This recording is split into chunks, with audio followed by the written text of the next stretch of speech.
little did we know my strategy. You have to put your toes through your rope and walk on the thing. And Ira was good at that.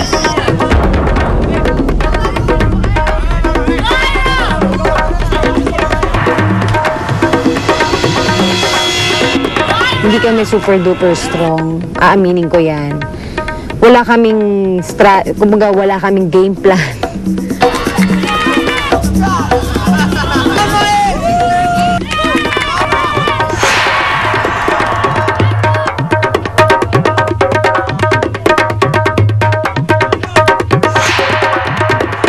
Taunang week ko kaagad. Nadapa pa ako. Bumangon ako ulit. Tinakbo ko ulit. Tapos pasa ko ulit kay Ervic.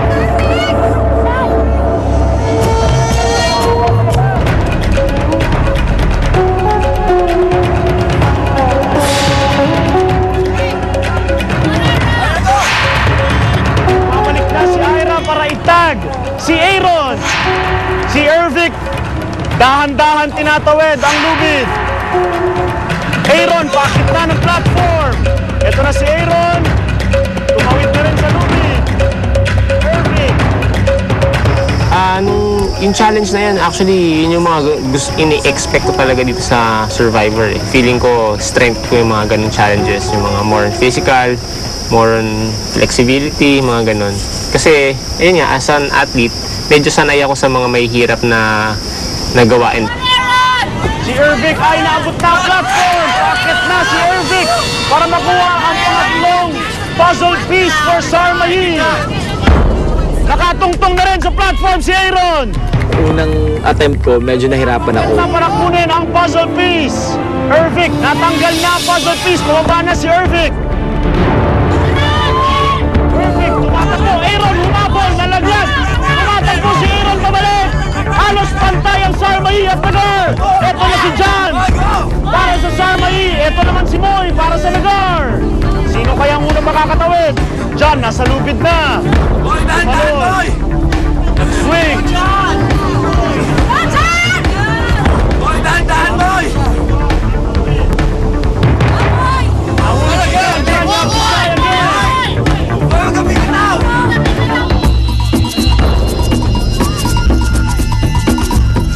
It is a lot easier said than done. You know, I tried to swing and I went down as well. So we had to stick with the, putting the knot in between your toes and then slowly making your way across. Boy, dahan-dahan, boy! It got to the point where, Moy couldn't get across. Pareho sila ngayon on their second try sa lubid. Si Moy, tinatansya ang lubid, tumawid na rin. Si John, slowly but surely na ngayon. Halos pantay lang.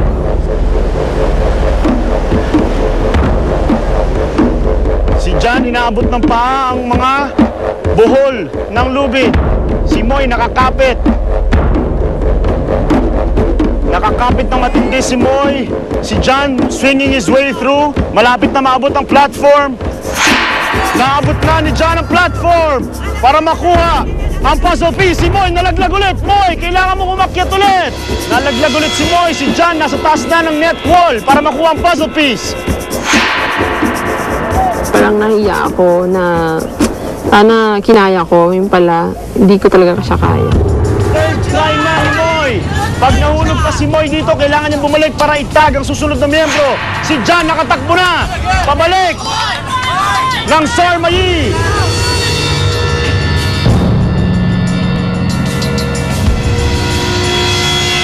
Tinry ko naman yung best ko, pero siguro kinabahan lang ako or alam mo yung bumigay ako. Sabi ko nga, bakit ganun? Medyo naano lang ako, nung na-realize ko nung mag-start na yung game, dapat, sabi ko si Miko pala yung dapat andun, hindi si Moy. Si Moy, nag-present na nakaya niya. Moy is the weakest in the challenges for sure. So parang sobrang nakakainis, like unathletic, she's very like uncoordinated and like goofy. So parang thinking of it now, like nakakainis. Ian, papunta sa mga lubid. Si Akihiro, tumatawid na rin. Si Akihiro, malapit nang makatawid. Simulan na ni Ian ang pagtawid sa lubid. Si Akihiro, malapit na sa platform. Naabot na ni Akihiro ang platform.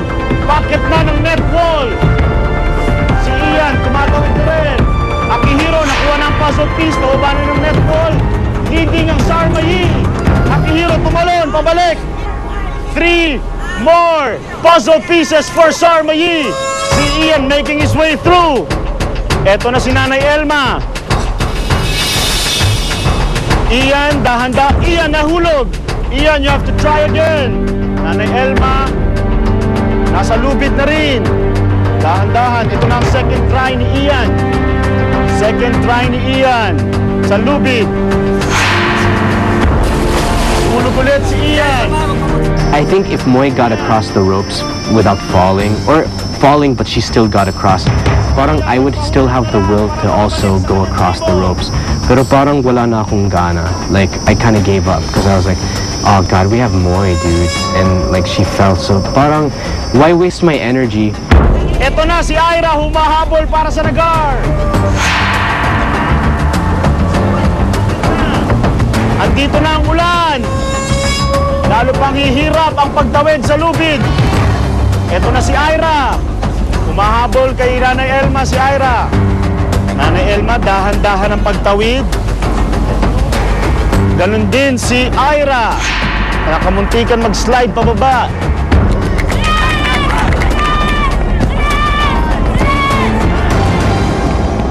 Si Ira, we're really laughing kasi when she was doing the ropes, parang dancer siya, parang dance number pa. Kasi like she was splitting, tapos her toe fingers were like parang reaching for the other rope, like sobrang acrobatic and very graceful. Sobrang saludo kay Ira na. Wow, parang siyang si Jane sa Tarzan. Alam mo na, baging talagang performance level na. Alam mo yon?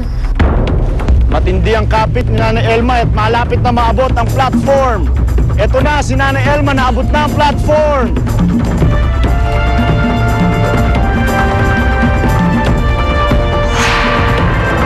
Gamit ang kanyang paa, inaabot ang isa pang rope. Nanay Elma, nakuha na ang puzzle piece. Ito na si Ira, malapit na sa platform. Naabot na rin ni Ira ang platform.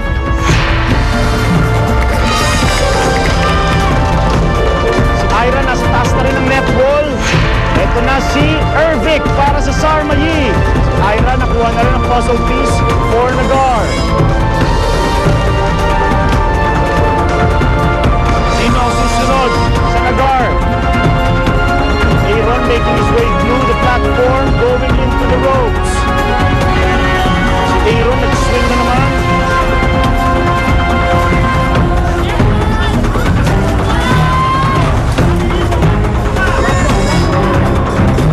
Ang liliit ng boys namin, tapos lahat sila parang, wow!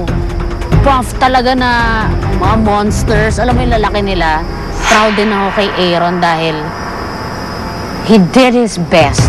Ervic, dahan-dahan, naabot na rin ang platform. Malapit na sa net wall. Nakuha na niya ang second to the last puzzle piece. Aaron, nahihirapan sa mga lubid. Isang puzzle piece na lang ang kailangan ng Sarma Yi.